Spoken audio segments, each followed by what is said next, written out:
kawan-kawannya yang belum hadir pada saat ini untuk masuk ke kelas online. Pembelajaran kita hari ini, saat ini kita tatap muka, kalau kemarin-kemarin tidak ada pertemuan. Baik, kita mulai saja pembelajaran kita hari ini. Assalamualaikum warahmatullahi wabarakatuh. Waalaikumsalam warahmatullahi wabarakatuh.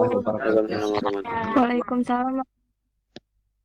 Alhamdulillah hari ini kita masih diberikan nikmat sehat sehingga kita dapat bertemu kembali meskipun dalam situasi COVID-19 pada saat ini.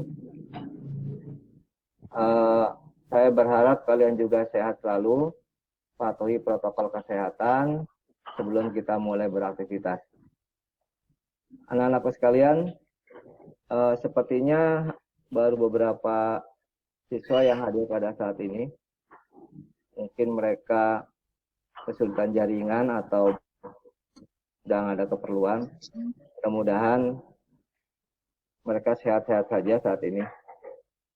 Baik, saya ingin mengabsen kalian terlebih dahulu.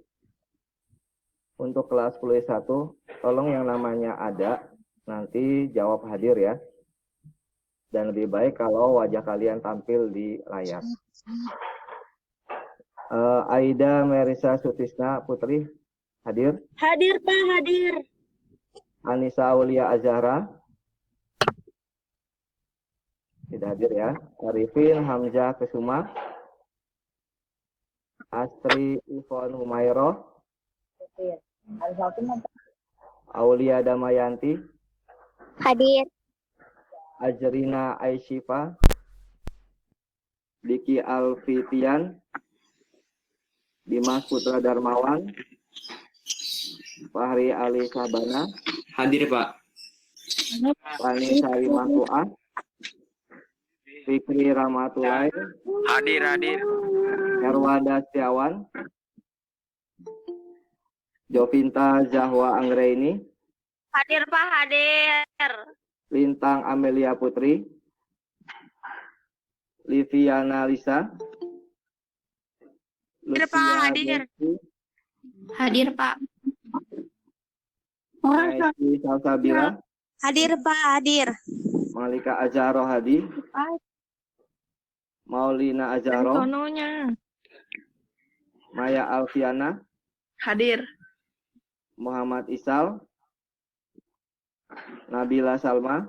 Hadir Pak. Nida Aulia? Nova Fitria Ahmad? Hadir Pak. Putri Melina? Rafli Afrizal? Ratna Sari? Hadir Pak. Rizka Dwi Aulia? Hadir Pak. Satrio Bimo Aji Prasetyo? Shirley Argeta? Sylvia Magda? Hadir Pak. Siti Nur Fitri Elgi Nadira? Sri Mulyani Efrianti? Hadir Pak. Suryo Saputro? Vicky Tio Prasetyo? Windy Destria? Hadir Pak. Ya, alhamdulillah sudah hadir, banyak yang hadir hari ini. Baik anak-anakku sekalian, kita mulai saja pembelajaran kita hari ini. Kemarin di materi learning, di bahan ajar learning, saya sudah sampaikan materi tentang fungsi permintaan dan fungsi penawaran. Nah, untuk saat ini kita akan coba bagaimana menerapkan fungsi permintaan dan fungsi penawaran dalam perhitungan matematisnya.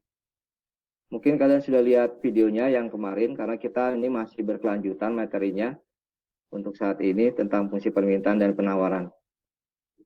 Saya akan tampilkan slide tentang fungsi permintaan dan penawaran. Mungkin kalian ada yang sudah tahu apa itu permintaan? Silakan yang mau jawab. Oke, baik, kalau belum ada, kita lanjutkan saja ya. Nah, nanti saya jelaskan di sini. Ya, kita akan bahas tentang penerapan fungsi linear dalam teori ekonomi mikro. Jadi fungsi permintaan dan penawaran ini diambil dari penerapan dari fungsi linear yang sudah kalian pelajari di bangku SMP mungkin ya, sudah dapat di bangku SMP. Oke, baik. Kita mulai saja materi kita hari ini. Kita materinya masih tentang KD 3.4, yaitu mendeskripsikan terbentuknya keseimbangan pasar dan struktur pasar. Jadi materi kita ini nanti mengarah akhirnya kepada keseimbangan pasar dan struktur pasar. Kemudian materi pokok kita hari ini adalah tentang fungsi permintaan dan fungsi penawaran. Tujuan pembelajaran, saya berharap kepada kalian setelah mengikuti pembelajaran jarak jauh ini, saya berharap kalian dapat nanti menjelaskan fungsi permintaan dan penawaran. Seperti yang tadi saya tanyakan, kalian belum paham, maka kita coba nanti apa sih fungsi permintaan dan fungsi penawaran. Yang kedua, menjelaskan hukum permintaan dan penawaran. Nanti ada hukumnya, apa itu permintaan dan penawaran. Yang ketiga, menjelaskan bentuk kurva permintaan dan penawaran. Keempat, menentukan fungsi permintaan dan fungsi penawaran. Nah, insya Allah kalian 4 tujuan ini tercapai. Ya, untuk memperjelas suara kita, mohon mikrofonnya dinonaktifkan terlebih dahulu bagi yang belum, agar nanti terdengar dengan jelas. Baik, kita mulai dengan apa sih itu fungsi permintaan? Kelihatan ya? Oke. Fungsi permintaan itu biasanya digunakan oleh konsumen atau oleh kita sebagai pembeli. Fungsi permintaan adalah persamaan yang menunjukkan hubungan antara jumlah suatu barang yang diminta dengan faktor-faktor yang mempengaruhinya.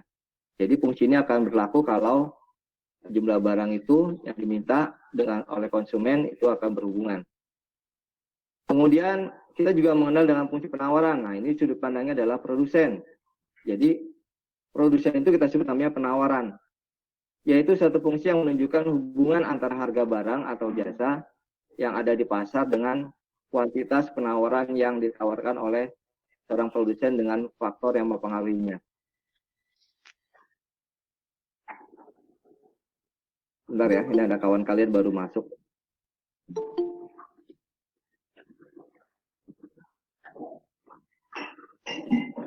Oke, baik, kita lanjut.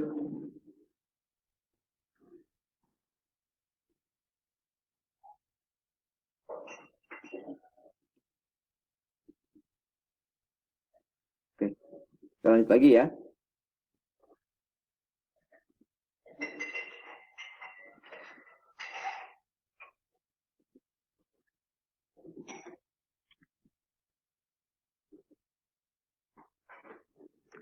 Kemudian fungsi penawaran itu seperti yang kalian lihat itu digunakan oleh produsen dalam menentukan seberapa besar harga suatu barang. Dengan catatan fungsi permintaan maupun fungsi penawaran itu dengan asumsi adalah namanya ceteris paribus, artinya faktor-faktor lain dianggap tetap. Jadi keadaan dalam keadaan standar, tidak terjadi suatu gejolak harga. Nah, kalau kalian lihat ini kemarin kita sudah pernah saya sampaikan di learning tentang bahan ajar, ini yang namanya kurva permintaan. Kurva permintaan itu dari kiri atas ke kanan bawah. Sedangkan P itu adalah harga. Kalau P itu nanti di dalam permintaan kita sebut namanya PD, kalau dalam penawaran kita sebutnya PS. P itu ada sebelah kiri.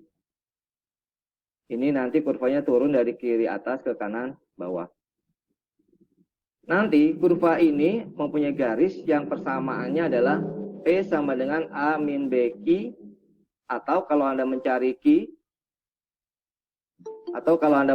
Q, Q sama dengan min BP. Kemudian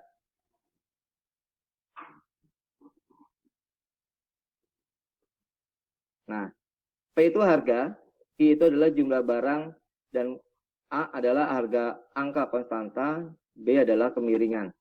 Jadi untuk menentukan hasil dari P sama dengan A min BQ atau Q sama dengan A min BP, maka kita menggunakan rumus ini.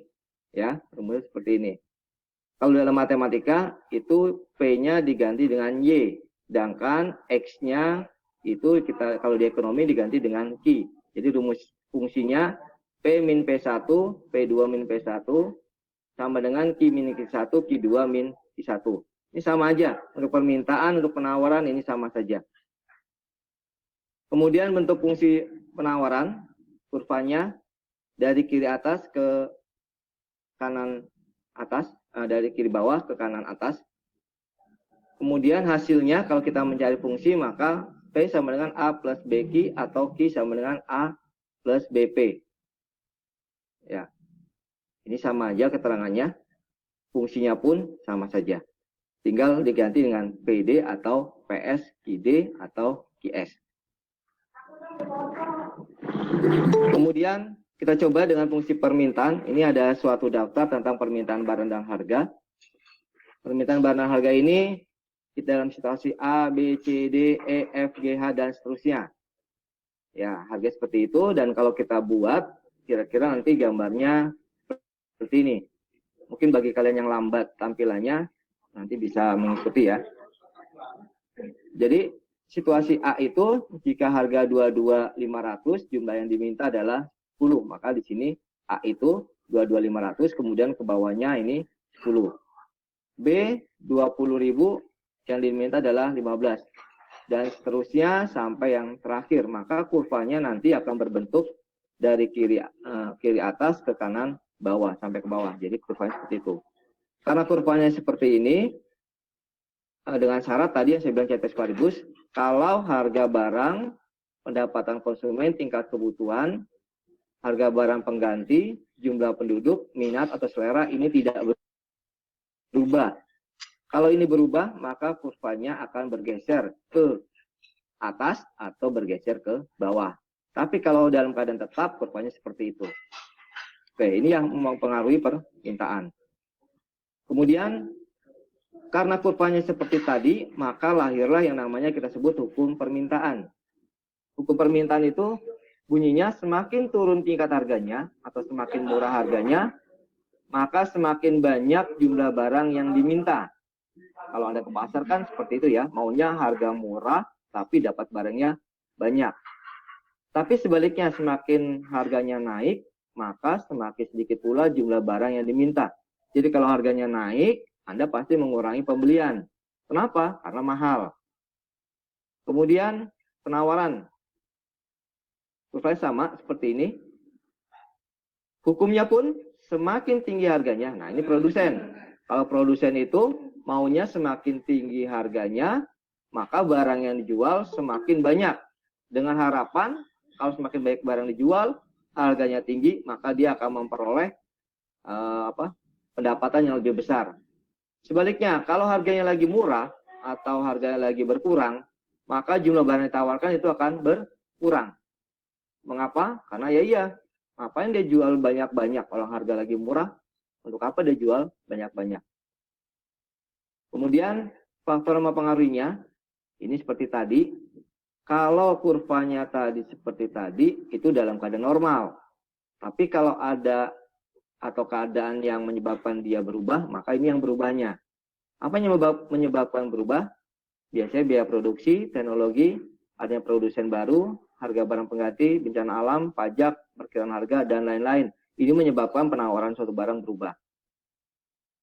Nah, sambil contoh soal ya. Kita langsung saja contoh soal. Kalian sudah tahu rumusnya tadi kan?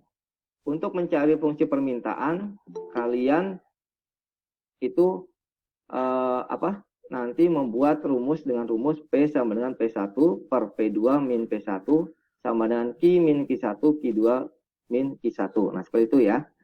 Nah, ini contoh soalnya. Jika harga barang Rp50 per unit, maka jumlah permintaan 10 unit. Dan jika harga barang 60 unit, nah 60 per unit, maka jumlah permintaan 8 unit. Tentukan